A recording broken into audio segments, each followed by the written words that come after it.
Assurance paramétrique, cette fois c'est la bonne. Pourquoi j'ai choisi d'intituler ainsi cette revue mensuelle des deals annoncés sur la scène InsurTech européenne?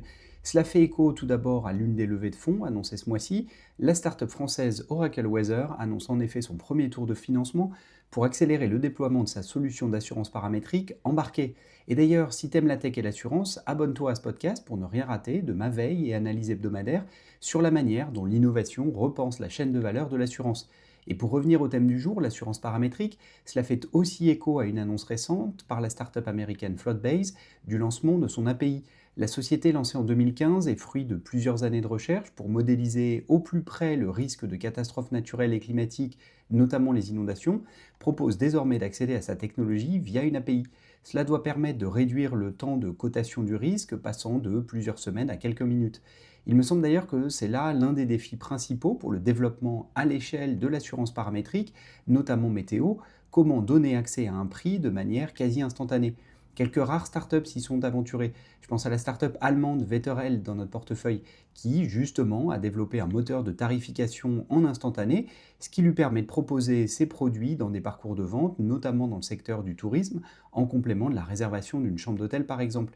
C'est un peu l'idée que poursuit également Oracle Weather, mentionné au tout début du podcast, et cela pourrait accélérer le déploiement de cette manière de faire de l'assurance en la rendant exploitable par le plus grand nombre et non plus uniquement sur des clients professionnels, sur des risques à grande échelle qui peuvent encaisser la longueur et le coût de jours, pour ne pas dire de semaines, de calcul, modélisation et analyse conduisant à la proposition de contrats entre les différentes parties.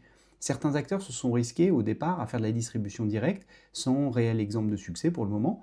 Certains ont adopté une distribution plus classique, c'est le cas notamment du leader du secteur, Descartes Underwriting, qui depuis son lancement est distribué à travers des courtiers traditionnels. Il revendique souvent d'ailleurs proposer une solution meilleure que ce dont disposent les clients existants en matière de couverture face à ces risques, notamment en offrant un cycle de remboursement réduit à quelques jours, quand il peut prendre des mois, voire des années en cas de conflit, dans le cas de contrats d'assurance traditionnels. Et plus récemment, des acteurs ont cherché à utiliser leur capacité à offrir un prix dans un temps record pour permettre d'intégrer de l'assurance paramétrique. C'est le concept d'embedded insurance appliqué à l'assurance paramétrique, où le produit proposé a un sens tout particulier au moment où il est poussé au client. La technologie et la tarification en direct notamment est alors un moyen rendant cette offre possible. Car, et c'est aussi une des raisons pour lesquelles je souhaitais m'arrêter sur cette mécanique d'assurance paramétrique, j'ai l'impression qu'il s'agit là d'une tendance dont on parle depuis de nombreuses années. Il y a même eu bon nombre de startups qui se sont lancées sur ce segment ces 10 dernières années en Europe.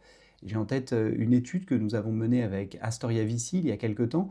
Nous avions recensé quasiment une quarantaine d'acteurs partout en Europe. Pour autant, la plupart d'entre eux n'ont jamais réellement décollé. Descartes Underwriting, mentionné précédemment, en est bien sûr un contre-exemple, puisque la société a levé plusieurs centaines de millions d'euros, opère dans le monde entier et poursuit son développement avec plus de 250 employés. Ce succès, plutôt rare donc, ne doit pas cacher l'intérêt d'une telle manière de faire de l'assurance. En l'occurrence, à base de données et d'algorithmes, il s'agit pour le client et le porteur de risque de se mettre d'accord sur les critères de déclenchement et le niveau de remboursement en cas de sinistre. Au-delà de raccourcir de fait le processus d'indemnisation, puisqu'il est quasiment automatique, lié à un indice défini à l'avance et à un montant de remboursement contractualisé, il me semble qu'il revient à partager le risque entre les parties. Si le dommage est plus important que prévu, le client en supporte un coût plus important qu'avec une couverture traditionnelle, mais à l'inverse, si le sinistre est plus faible qu'anticipé, c'est le porteur de risque qui débourse plus qu'avec un contrat standard. Cela pourrait avoir beaucoup de sens dans le contexte de nouveaux risques, dont le risque climatique est sûrement le plus emblématique, entre guillemets. Entre retraite et résilience, s'accorder dans une certaine mesure sur le partage du risque pourrait être une manière de continuer à couvrir les secteurs exposés. D'ailleurs, plusieurs acteurs traditionnels, notamment des réassureurs, ont lancé ou réactivé leur filiale d'assurance paramétrique, justement. À voir donc si ces initiatives renouvelées feront de l'assurance paramétrique une ligne de métier à part entière ou restera un marché de niche avec toutes les précautions de vocabulaire que vous me connaissez sur ce terme. Je vous propose maintenant de revenir comme chaque mois sur la dynamique d'investissement à l'œuvre sur la scène InsurTech européenne. Et le mois de mai a été à nouveau très calme. En effet, ce sont 3 deals seulement qui ont été annoncés ces dernières semaines. Il s'agit là, et une nouvelle fois, d'un chiffre particulièrement bas, à la fois cette année, mais aussi sur les 24 derniers mois où l'activité s'était plutôt toujours montrée plus importante. Ça n'est pas mieux du côté des montants investis, avec seulement 8 millions d'euros levés. Cela en fait clairement le mois le plus faible cette année, mais là encore, cela résonne avec les quelques points bas observés ces 2 dernières années.